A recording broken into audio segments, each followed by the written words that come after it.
کی تفسیر جس کا نام حسن عسکری ہے، تفسیر حسن عسکری، وہ سورہ توبہ کی آیت نمبر 40 آیت نمبر 40 کے تحت لکھتے ہیں کہ ہجرت کی رات جب پیغمبر ابو بکر صدیق کے گھر سے ان کو لے کر نکلنے لگے تو نبی نے فرمایا، اے ابو بکر سوچ لو، کل کو جتنے لوگ آج میرے مخالف ہیں اس سے زیادہ تمہارے مخالف بن جائیں گے۔ جب ان کو پتہ چلے گا کہ نبی کو مکے سے لے کے مدینے تک پہنچانے والا ابو بکر ہے، تو جن لوگوں نے میرے سر کی قیمت 100 اونٹ لگائی ہے اور بے شمار دراہم و دینار انعام رکھا ہے میرے قتل کا، وہ لوگ میرے سے زیادہ تمہارے مخالف بنیں گے۔ امام حسن عسکری لکھتے ہیں کہ جواب میں صدیق اکبر نے ایک جملہ عرض کیا اور عرض کیا، یا رسول اللہ، اگر ابو بکر کی عمر لمبی ہو جائے اور بے شمار پریشانیاں، غم و اندوہ کی آمیاں آ جائیں اور جناب کی سنگت میرے ساتھ ہو تو مجھے یہ سودا گھاٹے کا نہیں ہے۔ اے امام حسن عسکری لکھتے ہیں کہ ابو بکر نے کہا، یا رسول اللہ صلی اللہ علیہ وسلم، اگر میری عمر قیامت تک لمبی ہو جائے، دنیا کی دولت میرے قدموں میں آ جائے، مال و دولت اولاد کثرت سے ہو جائے، دنیا کی کوئی پریشانی مجھے نہ ہو، لیکن صرف جناب کی سنگت اور معیت نہ ہو، تو اتنی لمبی زندگی اور اتنی نعمتیں، دنیا کے خزانے، دولت، اولاد کی کثرت، مال و دولت کی کثرت، عمر کا لمبا ہونا میرے لیے عذاب بنے گا اگر آپ کی معیت اور سنگت میرے ساتھ نہ ہو۔ یہ جملہ بولا ابو بکر نے۔ اب جواب میں نبی نے کیا بولا؟ امام حسن عسکری فرماتے ہیں اس کے جواب میں نبی نے فرمایا، اے ابو بکر، انتا منی بے منزلت الروح والجسد، اے ابو بکر تمہارا مقام میرے نزدیک ایسے ہے جیسا تمہارا میرا تعلق ہے، وہ ایسا ہے جیسے بے منزلت الروح والجسد، جس طرح جسم اور روح کا آپس میں تعلق ہوتا ہے، ایسے ہی ابو بکر اور پیغمبر کا آپس میں تعلق ہے۔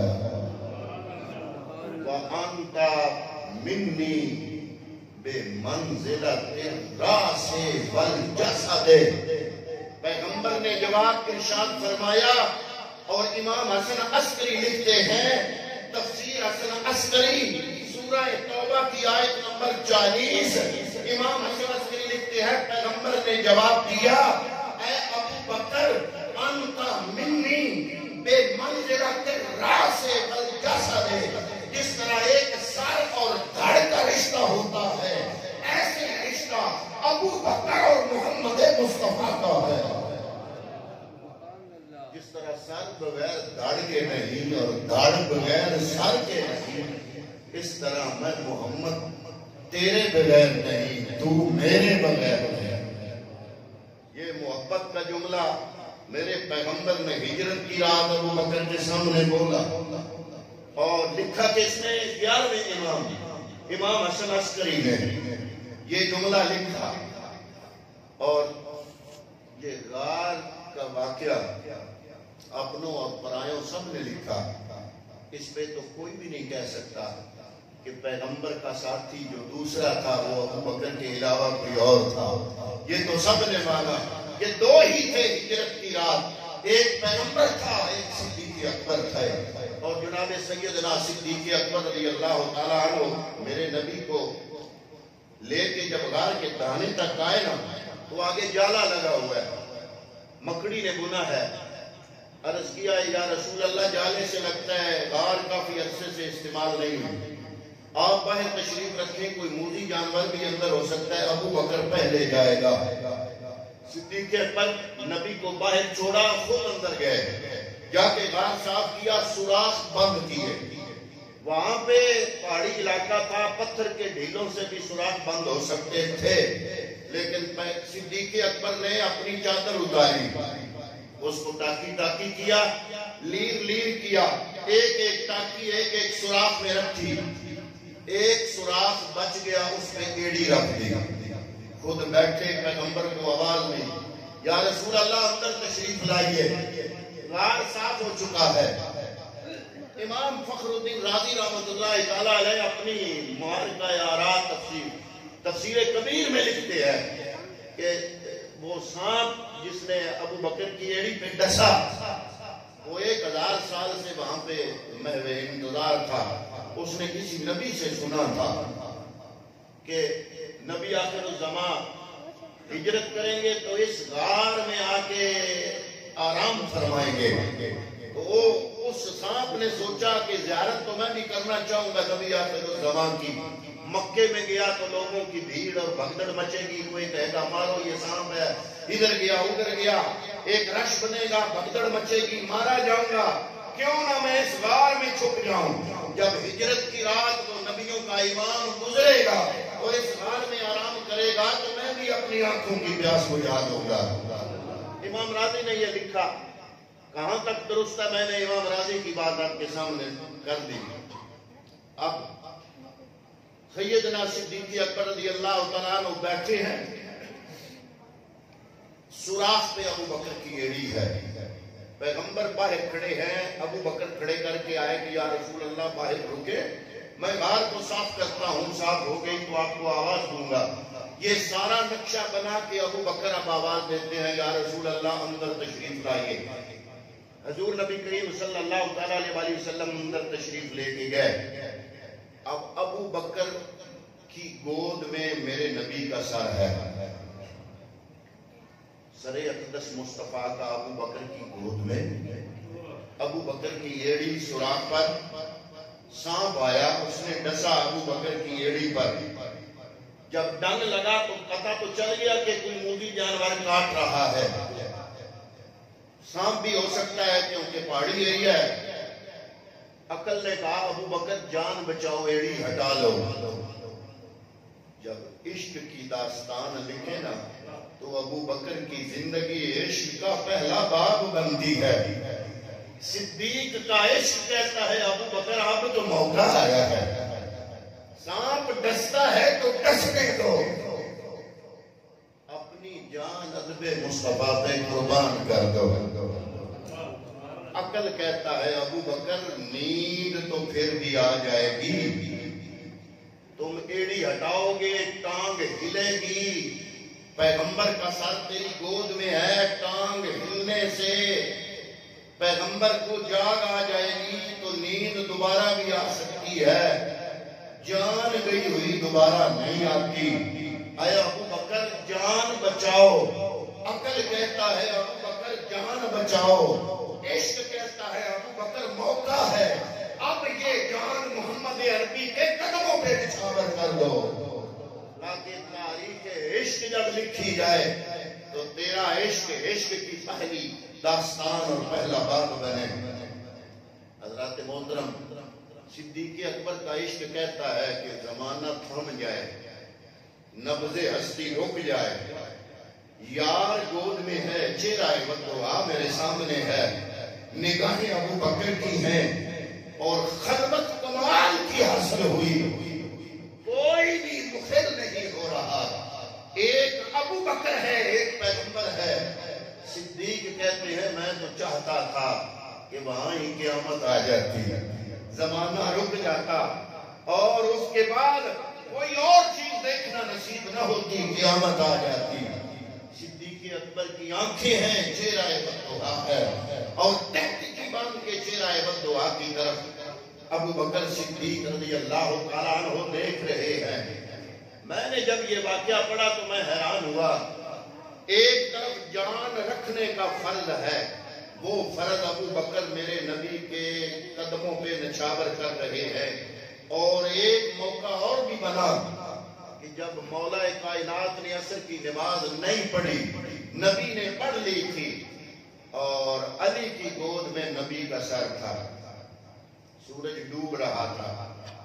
اب علی کے سامنے عصر کی نماز ہے جو جا رہی ہے، اور علی المرتضیٰ جانتے ہیں کہ پیغمبر کا ارشاد ہے جس کی عصر کی نماز فوت ہو گئی اس کو اپنا سارا خاندان، کنبہ، آل اولاد، مال و دولت برباد ہو جانے کے بعد بھی اتنا نقصان نہیں ہوگا جتنا نقصان اس بندے کا ہوگا جس کی عصر کی نماز فوت ہو گئی۔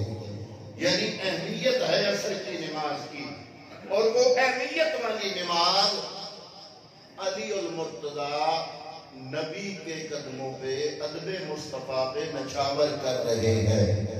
اور کچھ اونچے خطبوں والے کتابوں میں لکھ گئے کہ نماز میں نبی کا خیال آ جائے تو اس سے نماز باطل ہو جاتی ہے۔ ایک ہے نماز میں نبی کا خیال آ جائے، اور ایک ہے علی ساری کی ساری نماز۔ ایک طرف ہے نماز عصر اور ایک طرف ہے ادب مصطفیٰ۔ اے علی نماز قضا ہو رہی ہے، ادا کر لو۔ علی فرماتے ہیں نماز تو پھر بھی ادا ہو جائے گی، ادب مصطفیٰ کی قضا نہ ہو۔ علی المرتضیٰ عصر کی نماز کا فرض قربان کر رہے ہیں مصطفیٰ پہ، اور صدیق اکبر اپنی جان رکھنے کا فرض ادا کر رہے ہیں جناب محمد مصطفیٰ صلی اللہ علیہ وسلم کی ذات پر۔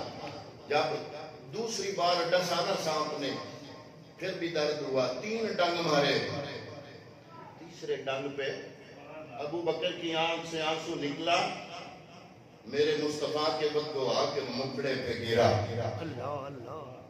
حضور نبی رحمت صلی اللہ علیہ وسلم نے نگاہ اٹھائی، کھولی آنکھ، سوتے تو ویسے نہیں، آپ کا ارشاد ہے کہ تنام عینایا ولا ینام قلبی، میری آنکھیں تو سوتی ہیں، میرا دل جاگتا رہتا ہے۔ پیغمبر نے آنکھ کھولی اور پوچھا ابو بکر کیا ہوا؟ عرض کی یا رسول اللہ سانپ نے ڈس لیا۔ اب نبی کریم اٹھے، فرمایا ادھر کرو ایڑی، لعاب نکالا، ابو بکر کی ایڑی پہ لگایا، فرمایا درد ہو رہا ہے؟ عرض کی آقا کوئی نہیں۔ زہر کا اثر ختم ہوا مصطفیٰ کے لعاب سے۔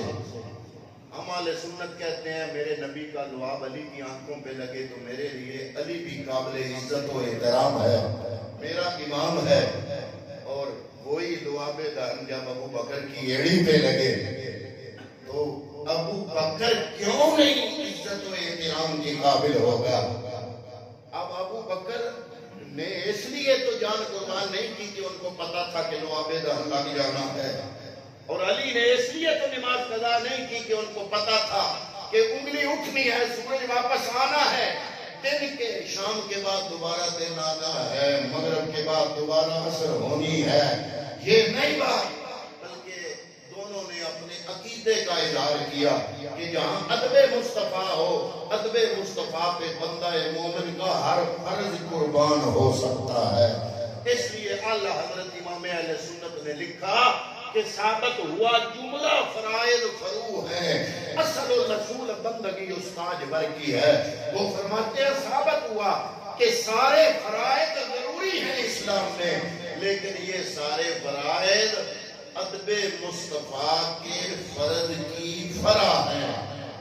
اصل ہے ادب مصطفیٰ، شاخ ہیں یہ فرائض۔ تو حضرات محترم جنہوں نے غار ثور دیکھی ہے نا، عمرہ کرنے گئے، حج ادا کرنے گئے، غار ثور میں کی گئے، غار ثور کی بناوٹ ایسے ہے کہ غار ثور کے اندر اگر آپ بیٹھ جاؤ نا تو باہر غار کے دروازے پہ جو بندہ کھڑا ہوگا، اندر بیٹھنے والے کی نگاہوں کے سامنے اس کے پاؤں ہوں گے، اندر بیٹھنے والے کی نگاہوں کے سامنے اس کے پاؤں ہوں گے۔ اب کفار مکہ تلاش کرتے کرتے کرتے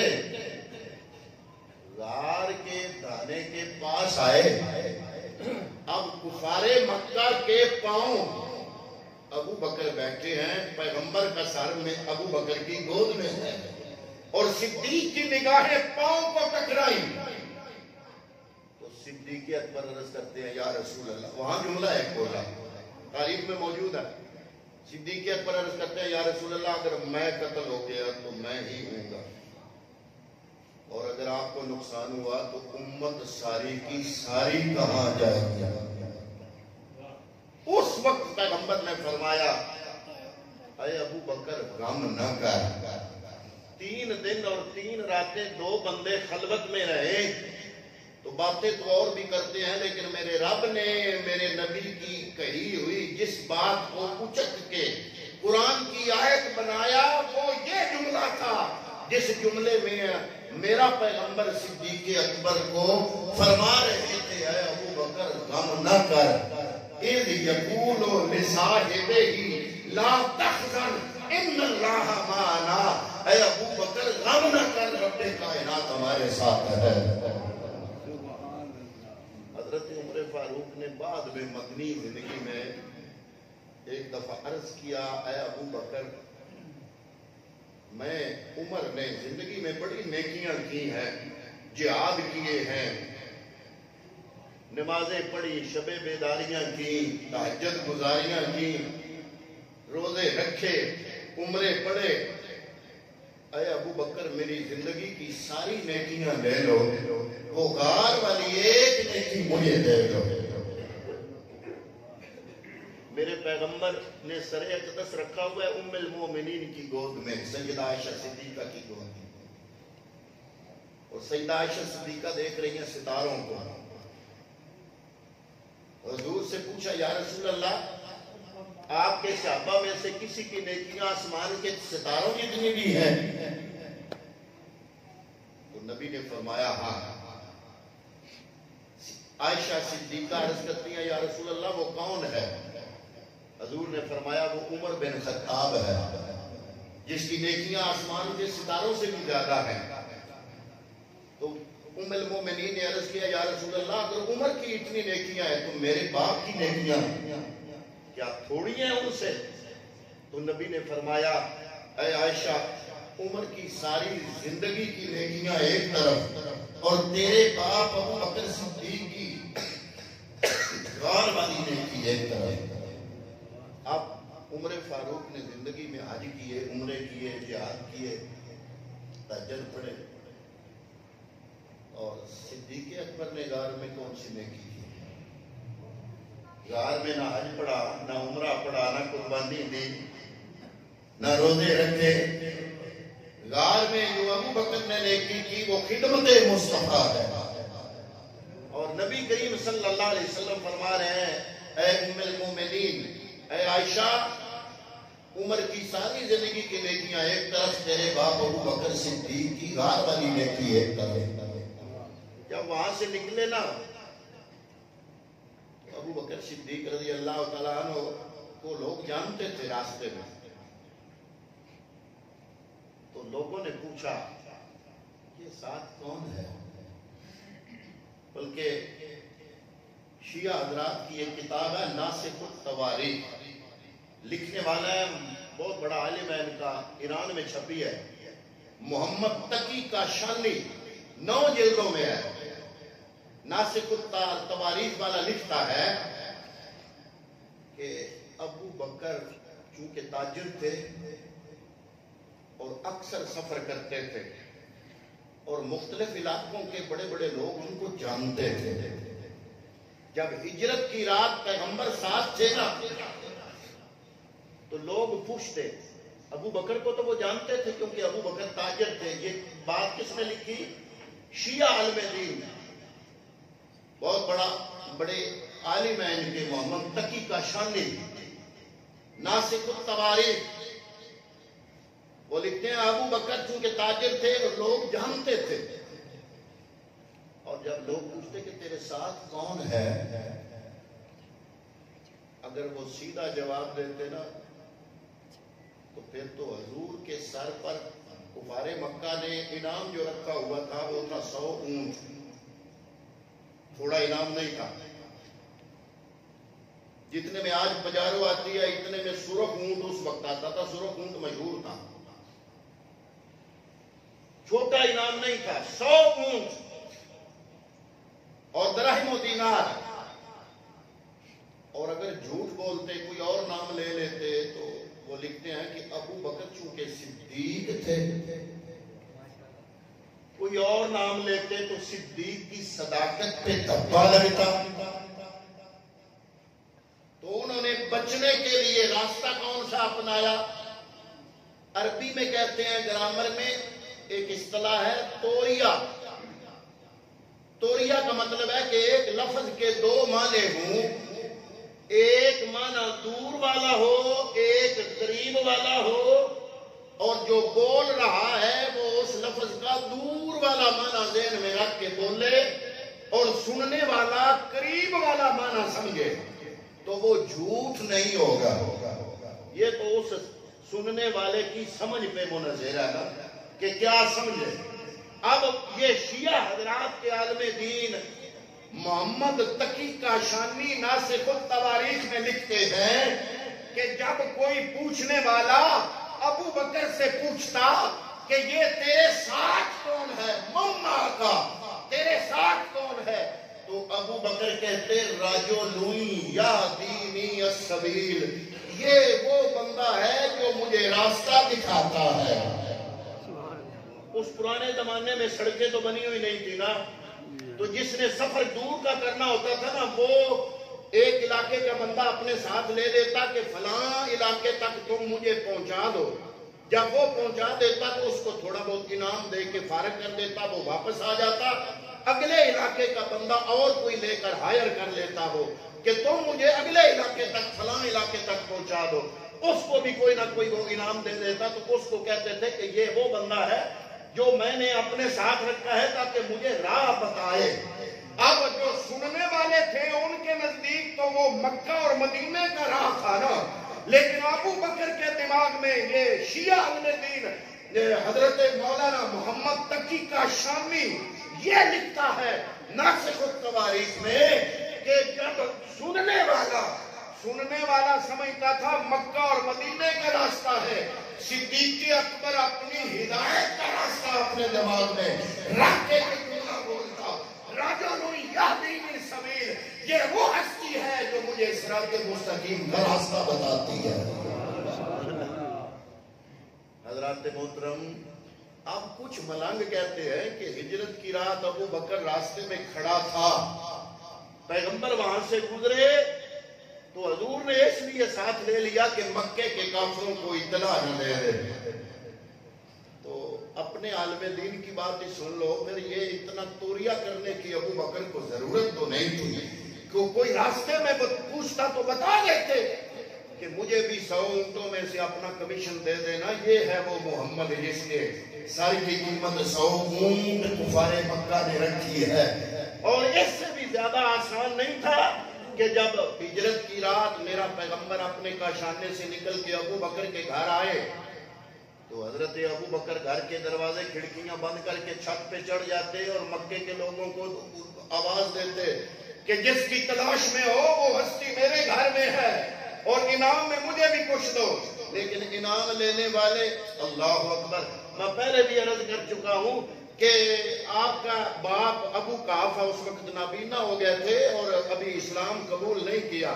انہوں نے بڑی پریشانی کا اظہار کیا کہ جو کچھ گھر میں دراہم و دینار تھے 40,000 دراہم و دینار ابو بکر ہجرت کی رات اپنے گھر سے لے کے نکلے تھے. تو وہ پریشان ہو گیا. باپ ابو قحافہ بھی مسلمان نہیں ہوئے کہ گھر میں جو تھا وہ بھی لے گیا اور خود بھی چلا گیا نبی کے ساتھ. پیچھے 2 بیٹیاں چھوڑ گیا, ایک اسما اور عائشہ.